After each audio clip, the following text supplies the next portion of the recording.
Bismillahirrahmanirrahim. Assalamualaikum warahmatullahi wabarakatuh. Alhamdulillahi rabbil alamin. Wassalatu wassalamu ala asyrafil anbiya'i wal mursalin Nabiyyina Muhammadin wa ala alihi wa sahbihi ajma'in. Kaum muslimin sekalian yang semoga dirahmati Allah subhanahu wa ta'ala, setelah kita membacakan muqaddimah penulis kitab Al-Muyassar fi Ilmin Nahwi, sekarang kita akan memasuki pembahasan awal dari kitab ini, yaitu mengenai al-harfu wal kalimatu wal jumlah. Huruf, kalimah, dan jumlah. Nah, sebelum kita memasuki pembahasannya, kita tampilkan dulu beberapa istilah di bahasa Indonesia versus bahasa Arab agar kita paham secara cepat ya. Yang pertama, di bahasa Indonesia, struktur bahasa terkecil itu huruf ya. Kumpulan huruf-huruf membentuk kata dan kumpulan kata-kata membentuk suatu kalimat. Ini kalau kita bandingkan dengan bahasa Arab ya, istilah yang digunakan di dalam ilmu nahwu atau ilmu shorof, huruf yang merupakan pembentuk kata itu di dalam bahasa Arab namanya al-harfu ya, al-harfu. Al-harfu ini berkumpul menjadi satu membentuk kata, bahasa Arabnya adalah al-kalimah ya, al-kalimatu. Ya, ini perlu kita pahami dulu agar nanti tidak terbalik-balik. Karena dalam bahasa Indonesia kalimat di sini di dalam ilmu nahwu al-kalimatu artinya kata.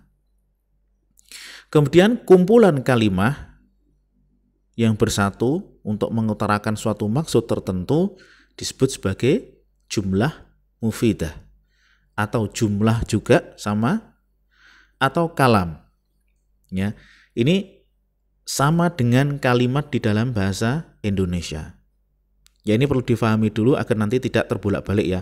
Huruf sama dengan huruf, kata sama dengan al-kalimah di dalam bahasa Arab, kemudian kalimat di dalam bahasa Indonesia disebut dengan jumlah mufidah atau jumlah saja atau kalam. Taib ya, moga-moga dapat difahami di sini. Berikutnya akan kita bahas mengenai pengenalan huruf, kata, dan kalimat. Kata mu'allif hafizahullah ta'ala, al-harfu huwa ma yatarakkabu minhul kalimah. Jadi sekarang kita bahas yang namanya huruf dulu. Al-harfu yang di dalam bahasa Indonesia disebut dengan huruf adalah unsur yang menyusun kalimah ya. Ingat kalimat tadi apa? Kata.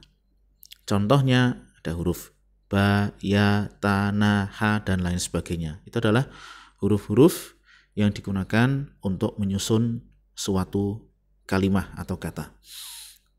Tapi berikutnya, tingkatan yang lebih tinggi adalah al-kalimatu. Al-kalimatu hiya lafdun lahu maknan. Kalimah adalah lafadz yang memiliki makna. Ya. Yang dalam bahasa Indonesia disebut dengan kata. Contohnya adalah madrasatun. Apa madrasah? Ya, sekolah. Nah, nanti untuk pemula tolong mufrodat atau kosakata seperti ini dihafalkan ya, karena ini penting. Kemudian daftarun, buku tulis. Mirsamun, pensil ya. Kemudian yaktubu, sedang menulis. Yaqra'u, sedang membaca. Yajlisu, sedang duduk. Ala, di atas. Bi, dengan. An, dari. Min, juga dari. Fi, di dalam. Nah, ini contoh-contoh kata atau kalimah di dalam bahasa Arab. Semuanya memiliki makna. Ya. Jangan bingung di sini ya, cuma satu huruf saja, tapi ini maksudnya adalah kata. Ya. Karena dia memiliki makna. Lain dengan huruf ba biasa, itu tidak memiliki makna. Tapi kalau ba yang dikasroh, bi ini memiliki makna, dengan. Dan sesuatu yang memiliki makna disebut dengan kalimah atau kata. Moga-moga dapat dipahami ya. Kemudian kita lanjutkan kembali ke struktur yang lebih tinggi, yaitu dengan jumlah mufidah. Al-jumlatu al-mufidatu hiya at-tarkib alladhi yufidu fa'idatam tamatan. Jumlah mufidah adalah tarkib. Tarkib artinya susunan. Susunan kata-kata. Karena memang unsur penyusun jumlah adalah kata. Alladzi yang yufidu memberikan faedah tamah yang sempurna atau maksud yang sempurna. Watu sama dan disebut aidon juga kalaman. Disebut juga kalam. Jadi jumlah mufidah adalah susunan kata-kata yang dapat memberikan maksud sempurna. Mislu kita lihat contohnya. Huwa yajlisu alal kursi. Huwa dia seorang laki-laki. Yajlisu sedang duduk ala di atas kursi. Ya. Ini namanya jumlah karena dia merupakan susunan ya. Kalau kita mau hitung terdiri dari berapa kata? 1, 2, 3, 4. Jadi ada 4 kalimah, 4 kata di dalam jumlah ini. Dan itu memberikan maksud yang sempurna. Di mana ketika ada seorang mengucapkan huwa yajlisu alal kursi, maka pendengar akan memahami secara utuh maksud dari si pembicara. Contoh yang lain adalah ana aktubu fid daftari, aku menulis di buku tulis. Ya, ini susunan 1, 2, 3, 4 kata juga dan memberikan maksud yang sempurna. Contoh berikutnya, Aliyun maridun. Ali itu sakit. Ahmadu ustadun. Ahmad seorang ustad.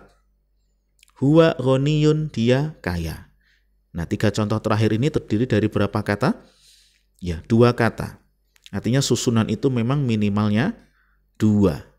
Ya, untuk disebut sebagai susunan. Dan 3-tiganya ini memberikan maksud yang sempurna, yang langsung dapat difahami dari ucapan pembicara. Nah, ini namanya jumlah mufidah ya. Jadi kita sudah belajar apa tadi? Al-harfu, al-kalimatu atau kata, kemudian al-jumlah, al-mufidah atau disebut dengan kalimat di dalam bahasa Indonesia. Nah, sekarang kita akan lanjutkan ke pembagian huruf, kata, dan kalimat. Jenis-jenis huruf. Huruf ketika kita sebutkan di dalam bahasa Arab, maka dia bisa dimaksudkan untuk 2 definisi. Yang pertama adalah namanya huruf hijai, ya, harfun hijaiyun, atau nama lainnya adalah harfun mabani, huruf pembangun. Contohnya alif, hamzah, ba, ta, sa. Ya. Jadi huruf hijaiyah ini merupakan unsur pembentuk kata. Jadi kalimah di dalam bahasa Arab itu dibentuk dari huruf-huruf tersebut. Definisi yang kedua ketika disebut al-harfu di dalam bahasa Arab, bisa yang dimaksudkan adalah huruf ma'ani. Ya, harfun ma'aniyun, huruf ma'ani yaitu huruf yang memiliki makna. Di dalam bahasa Indonesia ini kita lebih kenal dengan nama kata sambung atau kata hubung. Kalau huruf hijai tadi, kalau di bahasa kita adalah huruf hijaiyah. Kalau ma'ani ini memiliki makna. Ya. Dan nanti insya Allah akan kita bahas bahwasanya harfun ma'ani ini sebetulnya adalah jenis kata. Ya. Kita lihat di sini perbedaan antara huruf hijai dan huruf ma'ani. Kalau huruf hijai tidak memiliki makna, ya alif, ba, ta, sa, jim itu maknanya apa? Enggak ada maknanya. Tapi kalau huruf ma'ani itu memiliki makna. Contohnya wa, artinya dan. Au, atau. Summa, kemudian min, dari. Nah, ini semuanya memiliki makna. Meskipun terdiri dari 1 huruf saja. Ya. Kemudian yang kedua, perbedaan antara huruf hijai dan kemudian huruf ma'ani adalah kalau huruf hijai itu unsur pembentuk kata. Jadi misalkan di sini ada kata-kata mislu, maka dia terbentuk dari huruf apa saja? Mim, sa, dan lam. Sedangkan huruf ma'ani dia merupakan penyusun jumlah. Ya, jadi jumlah itu salah satu penyusunnya adalah harfun ma'aniyun, kata hubung. Ya. Dan ini harfun ma'ani merupakan jenis kalimah, ya, jenis kata. Nanti insya Allah akan kita lihat di belakangnya. Tapi moga-moga dapat difahami di sini ya. Jadi huruf itu yang dimaksud bisa jadi merupakan huruf hijaiyah atau huruf ma'ani, kata hubung. Taib, sekarang kita lanjutkan. Anwa'ul kalimati, jenis-jenis kalimah atau kata. Di sana ada 3 jenis kata. Yang pertama ismun, yang kedua fi'lun, yang ketiga harfun. Ya. Ismun ini kalau bahasa terkenalnya di tempat kita isim, ya. Fi'lun ini lebih mudahnya, lebih tenarnya disebut dengan fi'il. Dan harfun ini ya huruf, ya. Isim nanti untuk memudahkan akan kita terjemahkan dengan kata benda. Sedangkan fi'il diterjemahkan dengan kata kerja. Kalau huruf disebut dengan kata hubung atau konjungsi di dalam bahasa Indonesia. Nah, sekarang kita lihat catatan ya, bahwa kita mendefinisikan isim dengan kata benda atau fi'il didefinisikan dengan kata kerja itu dalam rangka memudahkan saja. Karena sebetulnya tidak tepat kalau kita mendefinisikan isim itu sama dengan kata benda, fi'il sama dengan kata kerja. Nanti setelah belajar akan kita lihat ternyata ada sebagian isim itu justru bermakna kata kerja.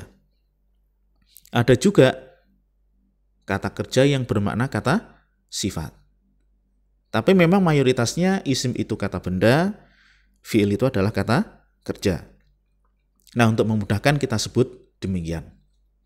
Ya, moga-moga dapat difahami ya. Jadi kata di dalam bahasa Arab ada 3 macam. Apa saja tadi? Isim, kata benda, fi'il, kata kerja, dan huruf, kata hubung. Nah, ini ringkasan sejauh ini yang sudah kita pelajari tadi, bahwasanya al-harfu adalah unsur pembentuk apa? Kalimah. Huruf adalah unsur pembentuk kata. Al-harfu itu bisa dibagi menjadi 2. Yang pertama adalah huruf hijai atau mabani, yang alif, ba, ta tadi. Yang kedua adalah huruf ma'ani, huruf yang memiliki makna. Sedangkan kalimah atau kata di dalam bahasa Arab dibagi menjadi 3, isim kata benda, fi'il kata kerja, dan huruf adalah kata hubung. Nah, di sini perlu kita cermati bahwasanya harfun ma'ani yang ada di jenis ini itu merupakan sama dengan huruf yang ada di sini. Jadi huruf ma'ani seperti wa dan summa, kemudian au atau itu merupakan jenis dari kata. Karena di dalam bahasa Arab, wa ya meskipun dari satu huruf, tapi karena dia memiliki makna, termasuk dari jenis kalimah ya, berupa kata hubung. Taib, moga-moga dapat difahami sampai di sini. Kita lanjutkan. Kita sekarang akan menginjakkan pembahasan menuju pengenalan isim, kata benda. Ya, tadi sudah dikenalkan bahwasanya jenis kalimah ada 3, isim, fi'il, huruf. Sekarang kita detailkan pembahasannya. Yang pertama adalah al-ismu. Kata mu'alif hafizahullah ta'ala, al-ismu huwa kalimatun dalat ala maknan walam tuktaron bi zamanin. Isim adalah kata yang menunjukkan atas suatu makna walam tuktaron bi zamanin, namun tidak terkait dengan waktu atau tidak memiliki latar belakang waktu. Yang dimaksud dengan latar belakang waktu misalkan waktu lampau, waktu sekarang atau masa datang. Ya. Contoh, Muhammadun, Muhammad. Ustadun, seorang ustad. Tilmidun, murid. Khailun, kuda. Kalbun, anjing. Kitun, kucing. Daftarin, buku tulis. Mirsamun, pensil. Tobashir, kapur. Syamsun, matahari. Komarun, bulan. Asjarun, pohon-pohon. Nah, ini semua kata-kata yang menunjukkan pada suatu makna tetapi tidak memiliki background atau latar belakang waktu. Contohnya kata Muhammad. Ya, kata Muhammad tidak memiliki background waktu sehingga kita bisa sebut telah Muhammad atau sedang Muhammad atau akan Muhammad. Tidak bisa seperti itu. Karena dia cuman mengandung makna saja tanpa ada keterkaitan dengan waktu. Ya. Maksudnya adalah background waktu, latar belakang waktu. Lain dengan kata kerja misalkan menulis. Menulis itu bisa kita katakan dulu telah menulis, saat ini sedang menulis, besok akan menulis. Ya, sebetulnya katanya sama-sama menulis tetapi punya background waktu, yang satu di masa lampau, yang satu di masa sekarang, yang satu di masa yang akan datang. Ya, ini dimaksud dengan background waktu. Kemudian alamatul ismi, ciri atau tanda suatu kata itu isim. Nah, di sana ya pemula harus bisa membedakan suatu isim dari kata yang lain. Ya, apakah ini isim, apa ini fiil, atau ini huruf. Isim memiliki ciri khusus yang tidak dimiliki oleh fiil dan huruf. Ya. Pertama, bisa khafd atau jar, ya, khafdun. Khafd itu insya Allah nanti akan kita bahas secara lebih detail, tapi gampangnya adalah kondisi di mana harokat akhir suatu isim adalah kasroh. Contoh, Bismillahirrahmanirrahim. Ada berapa kata di situ? Bi dengan ismi, nama. Ini berakhiran apa? Kasroh. Kemudian lafdzul jalalah Allah, ya, demikian kalau kita menyebut di dalam ilmu nahwu, lafadz jalalah Allah. Lafadz jalalah Allah diakhiri dengan kasroh. Ar-Rahmani juga diakhiri dengan kasroh. Ar-Rahimi diakhiri dengan kasroh. Maka ini semua ismi, lafdzul jalalah Allah, Ar-Rahmani, Ar-Rahimi, semuanya adalah isim. Ya, dengan sebab apa? Khafd atau jar di dalam istilah yang lain. Ciri yang kedua, bisa kemasukan tanwin. Suatu kata apabila bisa kemasukan tanwin, maka pasti itu adalah isim. Karena fiil dan huruf tidak bisa kemasukan tanwin. Mislu contohnya rajulun, seorang laki-laki. Imro'atun, seorang wanita. Waladun, seorang anak. Bintun, seorang anak perempuan. Ya, jadi semua yang kemasukan tanwin, entah itu dhammah tanwin, apakah itu fathah tanwin atau kasrah tanwin, itu adalah isim, ya. Rajulun, rajulan, rajulin. Nah, itu ciri yang kedua. Ciri yang ketiga yaitu kemasukan alif lam atau al yang ada di depan. Contohnya al-ustadu, ustad itu, al-ustadzatu, ustadzah itu, at-thalibu, murid itu. Ya. Manakala suatu kata kemasukan al, maka pasti itu adalah isim. Nah, yang menjadi catatan bahwa kita lihat di bawah di sini, tanwin dan alif lam tidak dapat bersatu di dalam satu isim. Ya, kenapa? Karena memiliki penunjukan makna yang berbeda. Contohnya antara ini ustadu, kalau kita hilangkan alnya masuk tanwin, ustadun. Ya. Jadi kalau tanwin nggak ada, al masuk. Kalau tanwin ada, al tidak masuk. Ustadun versus al-ustad ini maknanya beda. Ustadun artinya seorang guru atau seorang ustad, ya. Kalau al-ustad itu artinya guru itu atau guru tersebut. Ya, kalau di dalam bahasa Inggris itu a teacher sama the teacher, ya, maknanya sudah lain. Baik, moga-moga dapat difahami, ya. Nomor 2 tanwin, nomor 3 cirinya adalah kemasukan al, dan dua-duanya tidak mungkin memasuki satu isim yang sama. Ciri yang keempat adalah kemasukan huruf jar. Huruf jar, huruf ini maksudnya adalah huruf ma'ani, ya, huruf yang memiliki makna. Contohnya min, ya, ini contoh huruf jar. Fi artinya di dalam, ila, ke, ala di atas. Minallahi, dari Allah. Maka lafdzul jalalah Allah ini adalah isim. Mengapa? Karena dia kemasukan huruf jar. Fi di dalam, fil baiti di dalam rumah, maka al bait adalah termasuk isim. Kenapa? Karena ada ciri kemasukan huruf jar. Ilal masjidi ke masjid, al masjid adalah huruf jar, adalah isim dengan sebab kemasukan huruf jar. Alal kursi, maka kursi termasuk isim karena dia bisa dimasuki oleh huruf jar. Taib, itu ciri-ciri suatu kata disebut sebagai isim, dan ciri ini tidak mesti harus ada semua ya. Cukup satu saja itu sudah menunjukkan kata tersebut adalah isim. Taib, moga-moga dapat difahami di sini mengenai isim. Sekarang kita lanjutkan sebagai pelengkap pembahasan tadi adalah macam-macam huruf jar. Jadi ciri yang keempat isim tadi adalah bisa kemasukan huruf jar. Apa saja huruf jar? Ini dicontohkan oleh penulis. Min yang artinya dari, minan nasi dari manusia, ila ke, ila suki ke pasar, ya suk itu artinya pasar.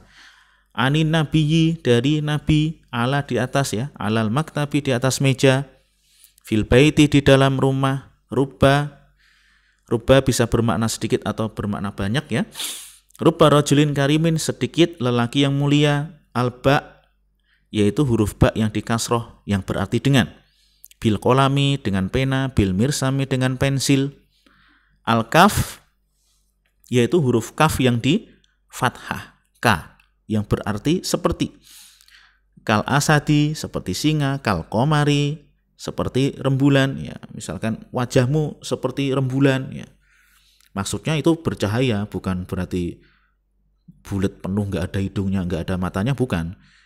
Karena penyerupaan ini bukan penyerupaan murni mirip 100% ya. Kal asad itu maksudnya pemberani ya. Kamu seperti singa ya. Terus orangnya ya nggak marah, memang yang dimaksud adalah sifat keberanian ya. Bukan wajahnya berbulu seperti singa, bukan. Kemudian lam yaitu huruf lam yang di kasroh yang menunjukkan arti milik atau untuk. Lillahi untuk Allah, li rasulillahi untuk Rasulullah. Nah, ini contoh-contoh huruf jar ya. Kita boleh hafalkan ya sebentar di sini.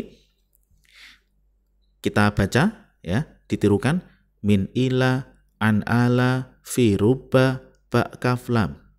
Ya, bagaimana tadi? Min ila, an ala, fi rubba, ba kaf lam.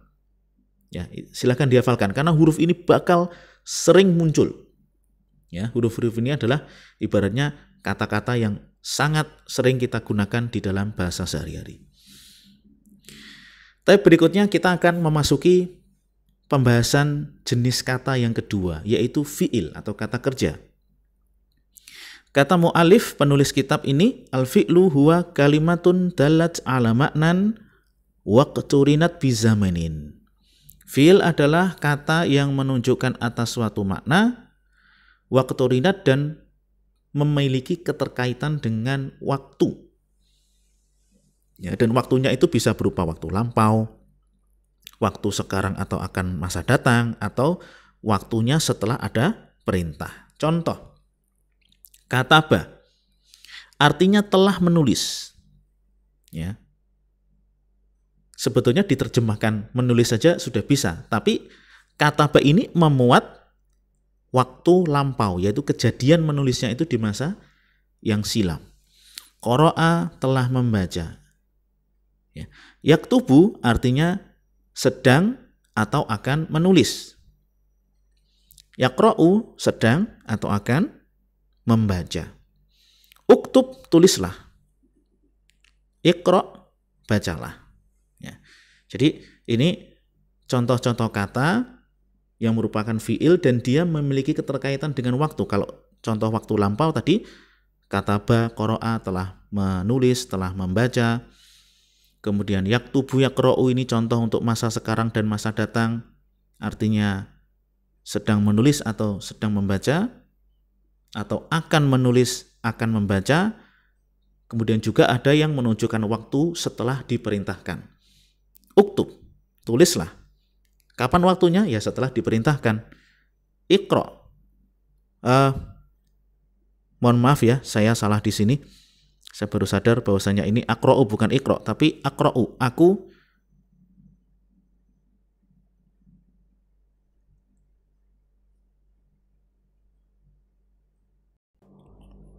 Ya, mohon maaf ada kesalahan tulis, harusnya di sini uktub dan di sini seharusnya iqra. Itu yang saya maksudkan di sini, tulislah dan bacalah ya. Jadi ini untuk memberikan contoh bahwasanya di sana ada juga fiil yang memiliki latar belakang waktu setelah adanya suatu perintah. Uktub dan iqra. Tulislah, bacalah. Baik, sekarang kita lanjutkan. Ciri-ciri suatu fiil. Ciri fiil ada 4 disebutkan oleh penulis di sini. Yang pertama adalah kemasukan qad. Ya. Qad itu umumnya bermakna telah, ya, telah.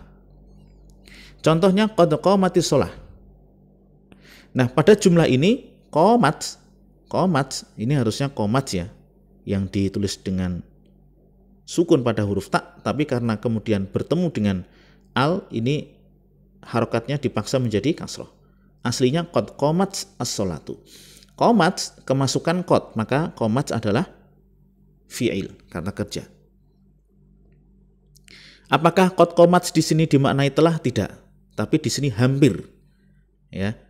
Qad qamat, salat itu hampir ditegakkan, karena ini adalah lafadz iqamah dan salatnya sendiri belum ditegakkan, hampir ditegakkan. Tapi intinya semua kata yang kemasukan qad maka itu adalah fi'il. Kemudian ciri yang kedua adanya sin, yaitu huruf sin yang di fathah yang berarti akan. Contoh, sayadhabu, dia akan pergi. Sayarji'u, dia akan kembali. Kemudian yang ketiga, kemasukan saufa yang berarti kelak. Ya. Akan tetapi dengan waktu yang lebih jauh. Saufa ta'lamun, kelak kalian akan mengetahui. Dan yang keempat cirinya adalah bisa diakhiri atau diakhiri dengan tak taknis sakinah. Tak taknis yang menunjukkan makna perempuan, sakinah yang disukun. Contoh, qalat, dia seorang perempuan berkata, dhahabat, dia seorang perempuan pergi. Nah, suatu kata yang bisa kemasukan ini pada bagian akhirnya pasti adalah fi'il. Nah, ini ciri-ciri fi'il ya. Berikutnya mengenai huruf. Al-harfu atau di dalam bahasa kita disebut dengan apa tadi? Kata hubung atau konjungsi. Kata mu'allif, al-harfu huwa kalimatun la yufhamu maknaha illa ma'a ghairiha. Huruf adalah suatu kata yang la yufham tidak dapat difahami maknanya illa kecuali ma'a bersama ghairiha kata yang lain. Contoh, min artinya dari, fi di dalam, summa kemudian, fa maka, idza ketika, au atau, hatta sehingga. Nah, kata-kata ini itu tidak bisa difahami secara berkesendirian. Ya, misalkan kita bilang min, itu saja orang bingung, dari. Tapi kalau kita bilang dari pasar, dari jalan, dari rumah, maka bisa difahami maknanya secara utuh. Kemudian beliau katakan walaisa lil harfi alamatun khosatun. Dan huruf itu tidak memiliki ciri khusus yang dapat membedakan dengan fi'il dan isim. Nah, jadi bagaimana kalau dia tidak memiliki ciri khusus? Kita lihat di catatan. Ya. Ini kita baca dulu catatan yang pertama ya. Perlu diperhatikan ada 2 terminologi huruf. Ini tadi sudah kita sampaikan. Satu bermakna huruf hijai dan yang satu lagi bermakna kata hubung. Dua-duanya disebut sebagai huruf. Ya, ini nanti dilihat lagi pembahasan yang awal tadi. Yang kedua, terkait dengan karena dia tidak memiliki ciri khusus, satu-satunya cara untuk mengetahuinya adalah dengan menghafal.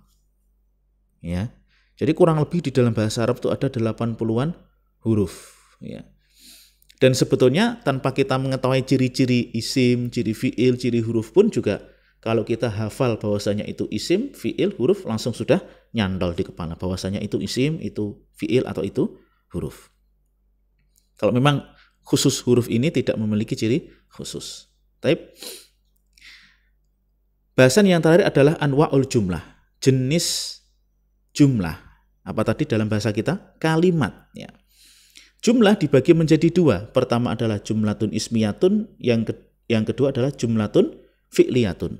Jumlah ismiyah beliau definisikan makanat masbuqatan bismin, yaitu kalimat atau jumlah yang diawali dengan isim.